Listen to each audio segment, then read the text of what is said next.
c'est Isa. Aujourd'hui, je voulais vous partager la germination des patates douces pour pouvoir en planter au printemps dans le jardin. Donc, on est fin janvier 2019 et après avoir vu plusieurs vidéos et plusieurs procédés, moi j'en ai retenu un par rapport à ce que j'ai comme matériel de disponible et puis ce qui me convient le mieux. Donc j'ai choisi de prendre des bocaux en verre, donc de l'eau. Je vais mettre de l'eau dans mon bocal. On pourrait faire comme avec les noyaux d'avocat, prendre des cure-dents et planter donc la patate douce.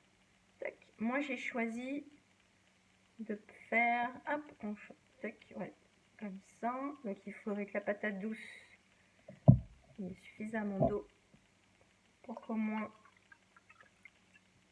elle ait les fesses dans l'eau. Donc voilà, on en rajoute un peu. Voilà.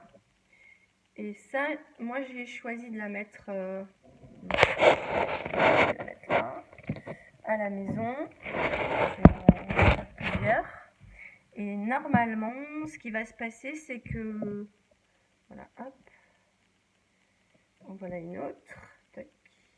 Et donc en fait, ce qui va se passer dans quelques jours, quelques semaines, on va se retrouver avec des petits bourgeons qui vont sortir. Et puis en fait, la plante va commencer à germer. Et alors moi les procédés que j'avais fait avant n'ont pas bien fonctionné parce que je prenais la patate douce entière, je la mettais dans la terre, j'attendais qu'elle germe et j'étais obligée de la mettre tardivement, donc plutôt printemps. Et il leur faut quand même pas mal de temps et de chaleur pour que ça puisse fonctionner.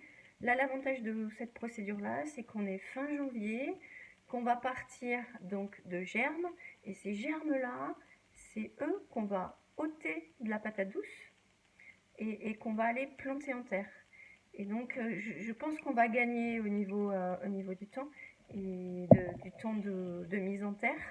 Et ça devrait aller beaucoup plus vite. Et donc, voilà. Donc, je vous tiendrai au courant de savoir comment ça se passe. Après, il y a plusieurs méthodes. Hein. On pourrait aussi prendre la patate et la couper, faire plusieurs petits morceaux. Il y a des personnes qui coupent les patates en 3, 4 et qui les mettent à moitié dans l'eau dans un récipient. C'est pareil, hop, ça va partir. Là, moi, j'ai choisi de faire comme ça, mais je vais peut-être faire un essai sur une autre procédure, sur d'autres patates douces. Voilà. Donc, les patates douces, si vous voulez qu'elles soient bien pour votre jardin, utilisez des patates douces que vous allez avoir achetées en magasin biologique. Après, l'idéal, ce serait de trouver des cultivars, donc des patates douces qui ont été adaptées en France, puisque la plupart du temps, elles peuvent provenir d'Espagne ou des États-Unis, mais celles que moi j'ai prises viennent d'Espagne, donc c'est quand même un climat plus chaud. Donc si on a des cultivars, donc des patates douces qui ont été adaptées sur plusieurs années pour notre climat, ça ce serait le top. Voilà, amusez-vous bien et c'est parti pour les essais. On se tient au courant.